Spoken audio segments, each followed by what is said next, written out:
Unaangalia Yusuf Diwan Online TV. Bismillahirrahmanirrahim. Assalamu alaikum warahmatullahi wabarakatuh. Alhamdulillahi rabbil alamin wa salatu wa salam ala rasulillah Muhammad bin Abdullah al-qaim bi huquqillahi ma baqat illa farrajaha Allah. Amma ba'du, ndugu zangu katika imani na wale marafiki ambao tumewalika wasiokuwa Waislamu ambao tumeshawakaribisha tayari na viti vyenu vipo pale. Kwa hiyo kama tulivyosema, kama mmefika, ingieni moja kwa moja katika viti, kwa sababu Profesa Habibu Othman Mazinge yuko hapa na yupo kwa ajili yenu. Anataka kuwasaidia mambo ya msingi katika imani zenu. Kwa hivyo kama mmeshafika, ingieni mezani, na kama bado hamjafika, lakini hata wale ambao waliosema tunayo maswali ya kuwauliza Waislamu ambao si Waislamu, meza hiyo pia inawaruhusu, mnaweza kufika pale na mkakaa kwa ajili ya maswali. Ndugu zangu katika imani, jana tulikuwa na niqash ya kiilmu ambayo msingi wa nikashi hiyo ilikuwa ni kuzungumzia hoja ambazo zimeletwa na ndugu zetu wanazosema kwamba uongo katika kitabu cha Barzanji. Hiyo ilikuwa mada.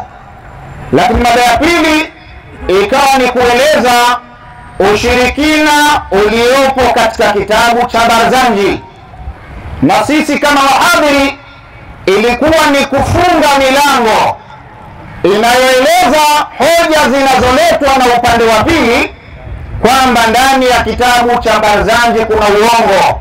Kitabu cha Barzanji hakina uongo. Kitabu cha Barzanji hakina ushirikina.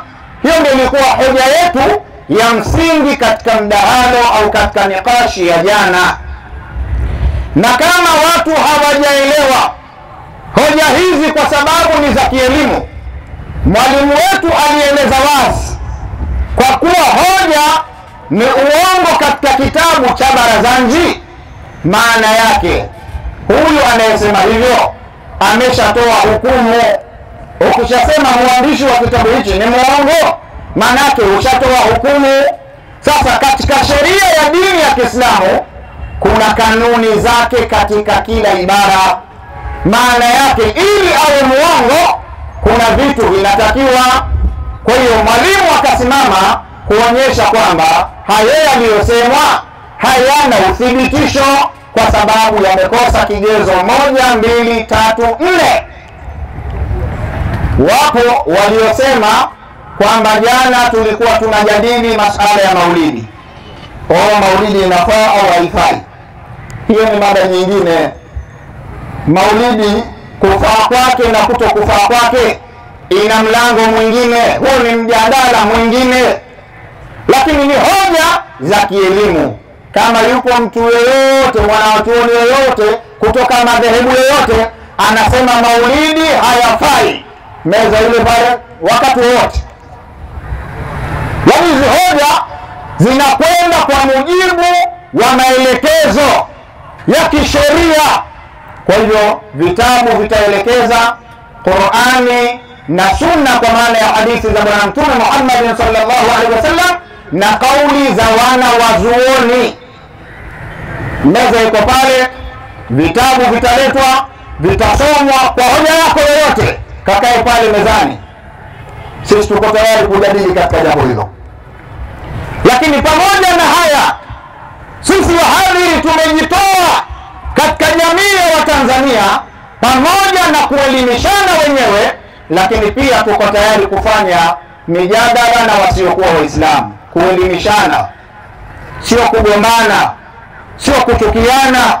Jana mliona pamoja na hoja zikitoka pande mbili, lakini mwisho wa siku tulikumbatiana, tukapeana mikono, tukapeana namba za simu, tukamaliza shughuli. Na hivyo hivyo hata wasiokuwa Waislamu wakija pale, tutazungumza vitabu vinasemaje. Mwisho wa siku tunapeana mikono, huyu anaingia kwenye daladala anaenda zake Makorora, na huyu anaingia kwenye daladala anaenda zake Makorora. Hakuna tatizo. Kama Watanzania tumejadili, tumepata mwafaka, mambo yanaendelea. Kwa hiyo tuna mambo mengi ya kufanya kama jamii ya Waislamu. Miongoni mwa hayo, kuanzia leo tutawasomea ratiba ya namna ambavyo tutakavyoendeleza shughuli zetu katika siku ya leo.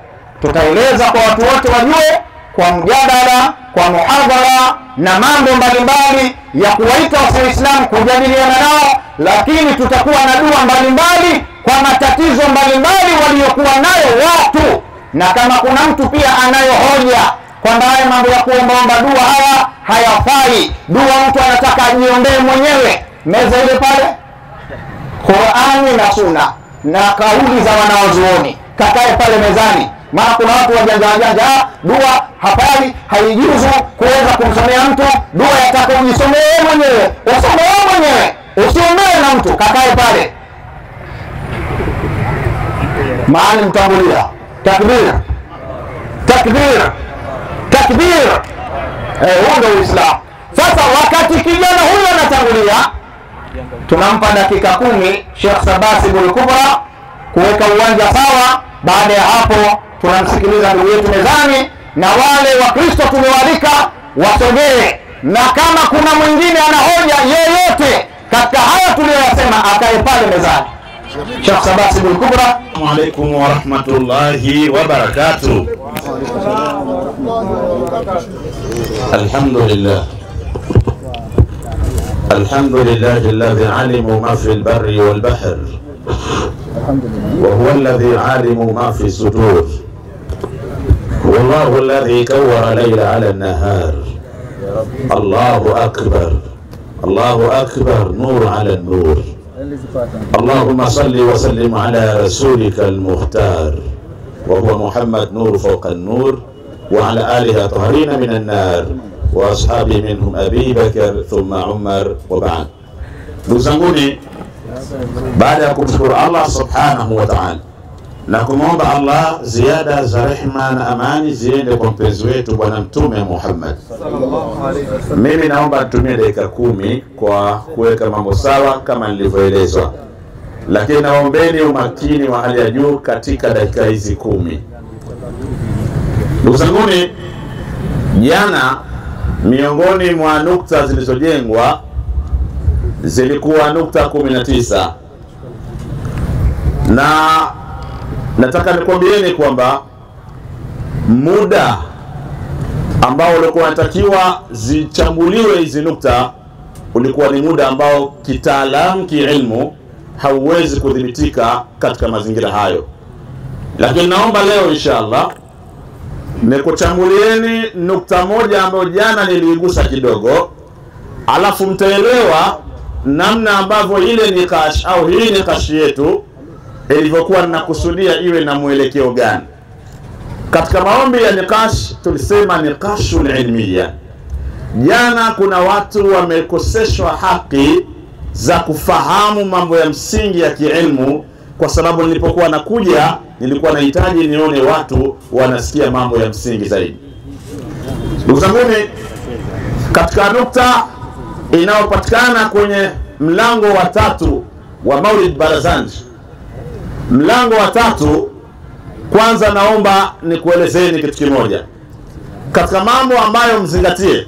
Kitabu cha Maulid Barazanji kimeandikwa na mwandishi. Alivyoandika kitabu hichi alikuwa anategemeza mambo mengi sana katika Qur'ani, namna gani Mwenyezi Mungu Subhanahu wa Ta'ala alivyozungumza ndani ya Qur'ani. Kitabu hichi kikawa kinachukua mfumo ule ambao Allah Subhanahu wa Ta'ala aliyokuwa amezungumza au alivyoandika Qur'ani. Mfano, Qur'ani katika sura 114, sura ya kwanza ni suratul Fatiha kwa maana ya alhamdu, na aya nambari 1 ni bismillahi arrahmani arrahim.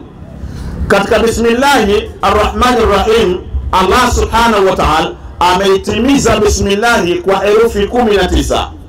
Bismillahi arrahmani arrahim ni harufi 19 ndizo ambazo Allah Subhanahu wa Ta'ala alizitumia katika bismillahi arrahmani arrahim.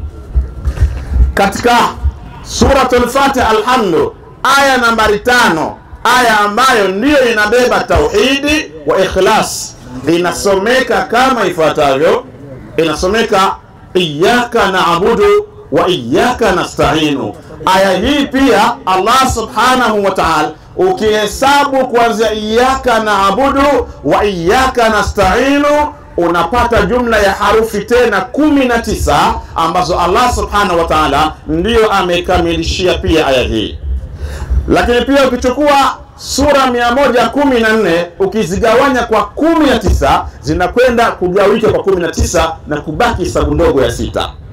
Sayyidina Jafari Barzanji akachukua mfumo huu wa Allah subhanahu wa ta'ala akaandika kitabu cha Maulidi Barzanji ambacho akakipa anwani ya kuwa na milango 19. Kuanzia mlango wa kwanza mpaka mlango wa mwisho ukihesabu utapata milango 19 kwa utaratibu ule ule ambao aliotumia Allah subhanahu wa ta'ala, na kila mlango ulikuwa una makasidi yake. Mimi katika maswali aliyouliza jana mtoto wa Bacho ni kwamba aliuliza ndani ya mlango wa 3 kuna maeneo Mwenyezi Mungu kuna maeneo Jafar anasema Barzanji anasema wanataqat bihamlihi kullu dabat liquraishin bifisahil alsunin arabia. Sentensi hii nahitaji nichambue kwa muda wangu mchache ili watu waweze kuelewa. Ndani ya sentensi mahalu nizaa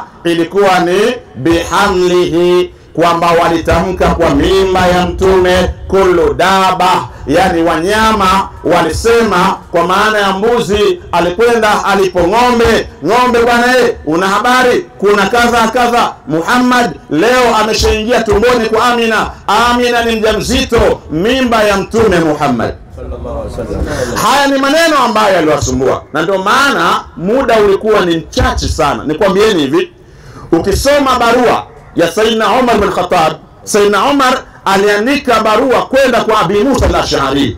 Barua inasomeka kama ifuatavyo, anasema amma ba'd fatafaqahu fi sunnah wa tafaqahu fil arabiyya. Sayyidina Umar anamwandikia barua Abi Musa al-Ash'ari, anawaambia tafaqahu fi sunnah wa tafaqahu fil arabiyya, enyi jitahidini sana muwe mafaqihu, wanawazuoni, mjilazimishe binau taklifia. Fatafaqahu, chukweni nafasi ya kujilazimisha kuwa wanawazuoni wa sunna, jilazimisheni kuwa wanawazuoni wa lugha ya Kiarabu. Haya anayasema Sayyidina Umar ibn Khattab. Fabayana Sheikhul Islam Ibn Taymiyyah, katika maneno haya Ibn Taymiyyah akaweka taaliki yake akasema anna fabayana, akabainisha Sheikhul Islam Ibn Taymiyyah sababa kauli Umar, akabainisha sababu ya Sayyidina Umar kusema tafaqahu fi sunna wa tafaqahu fil arabia. Ibn Taymiyyah akasema haithu qal, hali ambayo alisema inna dina, hakika ya dini. Haya anasema, anazungumza Ibn Taymiyyah, inna dina, hakika ya dini, fihi, ndani ya dini ya Kiislamu, fiqhul aqwali wal a'mali, ndani ya dini ya Kiislamu kuna fiqhi ya maneno na kuna fiqhi ya matendo. Haya anayasema Ibn Taymiyyah, fihi, ndani ya dini ya Kiislamu, fiqhul aqwali, kuna fiqhi ya maneno, wa fiqhul a'mali, na kuna fiqhi ya matendo. Ibn Taymiyyah akaendelea akasema fa fiqhul arabiyya, bas fiqhi ya Kiarabu, huwa tariqu ila fiqhi al-aqwali, bas fiqhi ya lugha ya Kiarabu ndio njia ambayo watu wakiitumia wanaweza kwenda kufahamu fiqhul aqwali, fiqhi ya maneno. Wa fiqhu sharia, akasema na fiqhi ya sharia huwa tariqu ila fiqhi al-a'mali, na yenyewe ni njia inawafanya watu kufahamu kunako fiqhi ya matendo. Haya anayasema Ibn Taymiyyah ikiwa ni taaliki ya maneno ya Sayyidina Umar ibn Khattab. Maana yake ni nini? Maana yake ni kwamba panapokuja matendo basi inakwenda fiqhul a'mali, panapokuja maneno inatumika fiqhul aqwali. Fiqhul aqwali ni nini? Jafari amezungumza maneno, Ibn Taymiyyah anamaanisha kwamba kama ameongea maneno, maana yake hapa 99% inatakiwa itumike fiqhul aqwali, fiqh ya maneno, ambayo ndio itatoa maelekezo kwamba alimaanisha nini, alikusudia nini, alafu kisha watu wapate kuona hukumu yake ilikuwa ni nini. Ndio ilikuwa maana yangu mimi jana, watu wapate kusoma, tuchambue mambo kielimu ili watu wajue nini maana yake. Tunakwenda na muda hautoshi, tuingie sasa katika pointi yangu. Wanataqat bihamlihi, tafsiri zipo katika njia tatu. Beti kama hii unaweza kuipita kwa njia tatu, na kuombeni musikilize napita njia moja kwanza, muisikize njia alafu wenyewe mtatosheka. Katika mlango wa tatu ni mlango ambao umebeba masulia ya irada ya Allah subhanahu wa ta'ala. Katika mlango yote 19, kila mlango mmoja Jafari ameandika ukiwa una malengo yake. Mlango wa tatu ni mlango ambao unazungumzia irada ya Allah subhanahu wa ta'ala, yani kule kutaka kwa Allah, uwezo wa Allah. Akitaka jambo Allah, yeye ana namna gani, ana nguvu gani, ana uwezo gani. Mlango wa tatu ukaja hali ya kuwa umezungumzia irada ya Allah. Ndiyo maana beti ya kwanza kabisa Jafari akaandika akasema, walamma arada Allahu ta'ala ibraza haqiqatihi muhammadiyah wa idhharahu jisman wa ruhan bisuratihi wa maana. Jafar alimaanisha hapa, anaelezea irada ya Allah, na katika kuelezea irada ya Allah sehemu alipochukua yeye kwa Allah, innama amruhu idha arada shay'an walamma arada Allahu ta'ala innama amruhu idha arada shay'an an yaqula lahu kun fayakun. Jafar akaelezea katika mlango wote huu, na ndio maana kielimu ukiangalia huu mlango baada ya walamma arada Allahu ta'ala, angalia mwanzo wa sentensi ya mwanzo mpaka mwisho wa sentensi ya 13, zote zimekuja wa. Maana yake kuna maatofu wa maatofu na alayhi. Kila sentensi iliyofuata ilikuwa inafanya maatufu katika walamma arada Allahu ta'ala, ikiwa utaipita kwa njia irada. Lakini sasa tukasema ukitafsiri kwa namna ya irada utasema wanataqati bihamlihi kullu daba, utasema kama ilivyo kwamba walitamka kwa mimba yake wanyama wote wa Makuraishi kwa lugha fasaha ya Kiarabu. Ukitamka hivi kwa tafsiri hii, maana yake umeenda kwenye irada, kwa sababu Allah innama amruhu idha arada shay'an an yakula lahu kun fayakun, kwamba Allah ashindwi kusema lolote, ashindwi Allah kusema nyote mlioko hapa kuweni mijusi, sasa hivi tutakuwa mjusi wote, na wale wanene kabisa watakuwa ni wale mijusi wakubwa na wenye miili mikubwa. Ndugu zanguni, katika lugha ya Kiarabu unapoona watu wanasoma lugha ya Kiarabu, mafuhumu sio kusoma lugha ya Kiarabu ili upate kuirabia irabu sentensi, hii ni fi'l madhi, hii ni harfu jari, hii ni ismu majrur. Hii sio muradi wa lugha ya Kiarabu. Sikilizeni, waliotunga au wenyewe wataalamu wa lugha ya Kiarabu wanasema innamal maqsudu, hakika si lingine, adatul hasri inaingia inasema wa innama, hakika si jambo lingine, min taallumi lughati al-arabia, maqsudu min taallumi lughati al-arabia, makusudio ya mtu kujifundisha lugha ya Kiarabu, lidarisi kitabillahi wa sunna, ni mtu kupata kusoma kufahamu muradi wa maneno ya Allah Qur'ani wa sunna na hadithi za mtume, wal mutaammalu fihima, mazingatio katika hayo, huwa fahamul asrar, ni mtu kuweza kufahamu siri. Naam, Allahu akbar. Inshallah naona ndio muda pia unanibana, alafu na mimi mzuka ushapanda, maana yake tayari natamani niogelee tu hapo. Amepanda kweli maana yake nahitaji kusema wallahi. Sasa sawa jamani, niseme wanaosema niendelee kusema mikono juu, tuone majambo hapo, munihamasishe nifanye vita vitani, sema mashaallah. Basi sawa, nimeambiwa kuna ujumbe ambao wanatakiwa maki tayari mkutano huu una wenyewe pia, una wengine pia na wao wapo hapa ambao ndugu zetu wasiokuwa Waislamu, na wao walimuomba Sheikh Mazinge kwamba ni lazima na wao wanataka wafanye nikash. Uwanja una bahati sana, una nikash juu ya nikash na dua juu. Kwa hivyo inshallah Mwenyezi Mungu atafanya. Ndugu zangu, mimi naomba nitoe nafasi hii, lakini baada ya maelekezo hayo nafasi pia iendelee na hamu nichambue hizi beti. Wallahi wa billahi mtaona Jaafar alivyokuwa yuko salama katika hizi beti kwa mujibu wa hatua moja baada nyingine. Ndani ya beti hii wanatwakati bihamlihi kullu daba. Wallahi ndani ya beti hii Jaafar amezungumza, kuna aya tano ziko ndani ya beti hii. Wanatwakati bihamlihi kullu daba liquraish bifisahil alsun alarabia. Kuna aya 5 alizozitumia Jaafari ndani ya beti hii moja. Inshallah nadhani tukae tayari, tutaweza kuweka sawa mambo haya inshallah. Naam, kielimu inshallah. Unaangalia Yusuf Diwan Online TV.